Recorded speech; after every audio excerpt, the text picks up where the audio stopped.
Hi, my name is Stephanie, and today I wanted to talk to you about the Autism CARES bill that was recently signed into law by President Trump. So a lot of people were very excited to hear about this because it said things about, increasing funding for autism research and increasing help for autistics who are usually aging out of programs and stuff like that. However, about just as many people were skeptical just because Autism Speaks was a very big promoter of this particular bill. And as we all know, they don't exactly have the best way of going about helping autistic people. So it looks like this is basically an update to a previous bill that was passed. It looks like that bill ends 2019, so that's why they drafted a new one with updates to end in 2024 if it were to be passed. Obviously, if it weren't passed, you would lose all the effects of the bill that ends in 2019 when it ends. At least that's kind of how I think that works. So basically, it got signed into law. I did look at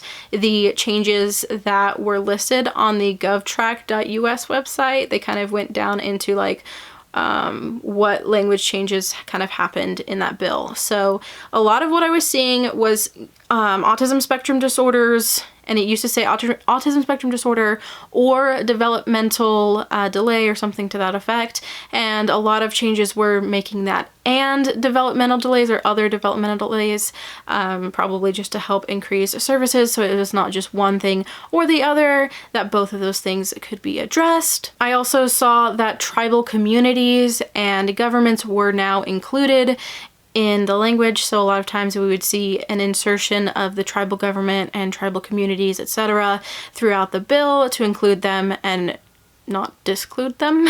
And of course, there was actually quite important change of getting rid of children language. So a lot of times it would say children with autism spectrum disorder, etc. And so they would get rid of that in places and put individual with autism, or they would kind of tack on across the lifespan to ensure that people were getting care after they turned 18, after they were considered not to be a child anymore, which I am actually really happy with, because again, it is a major issue where people who are on the spectrum and their families, they need that help, they need those supports. And just because they turn 18 doesn't mean that they suddenly aren't autistic or they don't need those help and supports. So again, it's really good to see that those changes were made to include all autistic individuals and across the lifespan. Now, I was a little concerned with some of the language with the kind of granting more money for research, and that, of course, they listed off a bunch of other things. I did see looking into possible environmental factors, which I can understand with the data that they're getting back, why that might be a thing. However, a lot of times this gets abused for trying to look into vaccines as a cause, which we have proven over and over and over that vaccine is not a cause for autism. However, looking into if there is an environmental factor, I guess is fair enough, especially with some of the data where there seems to be an increased number in certain areas. Again, I have my own theories on that, but I could be wrong, so being able to look into that's okay. The only thing is I did see the word prevention, and that was one of the biggest issues people had with Autism Speaks' kind of research that they funded, was there was a lot of looking into early screening, which I believe was also kind of mentioned in there. I don't know if the word prenatal was actually used. I'll put on the screen the excerpt that I was reading from the bill, but basically the word prevent or preventative or something to that effect was used. So that could very well mean preventing the birth of children who are autistic or determined autistic in the womb. Not okay with that. I do think that does open the potential for government allowed funding for those types of things, but it's not like Autism Speaks hasn't already been funding that kind of thing. It's just a little frustrating to see it coming from the government now. Now, another goal of this bill was to help underserved areas that basically don't get the services that they need. Now, within this is ABA. ABA is a very controversial therapy that a lot of autistic people disagree with. A lot of people say it's great, a lot of autistic people say it's not. So I do find it a little yucky when ABA specifically is promoted all the time, especially because it's so heavily endorsed by Autism Speaks.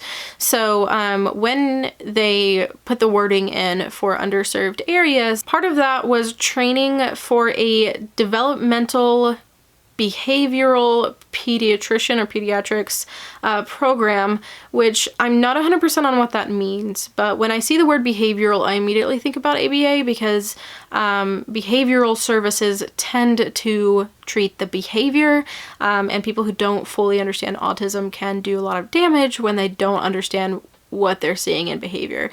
So that kind of bothered me. It almost seemed like they were saying like ABA-like services. They would like teach people in underserved areas that, but I could be wrong. That could also be a greater expanse of services. So I hope that's a greater expanse of services, greater training than just ABA. I would hope to see things like occupational therapy, speech therapy, counselors just to deal with the things that come with that, and like floor time therapy, etc. So overall, I do think that this bill is good. I don't think that it implements anything specifically bad. I do think that it does, you know, wedge the door open a little bit to some of the agenda that Autism Speaks likes when it comes to research with the preventive kind of language, but I do see that a lot of good things have happened, where it's not either developmental disabilities or autism, they can be treated together and they have funding together.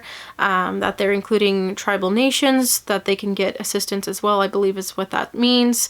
And the most important, in my opinion, was changing it from autistic children to autistic individuals across the lifespan. So in that sense, I do think that this bill is more good than bad, but it is not without its flaws. Thank you so much for watching this video. If you enjoyed it and found it informational, helpful, whatever, go ahead and drop a like.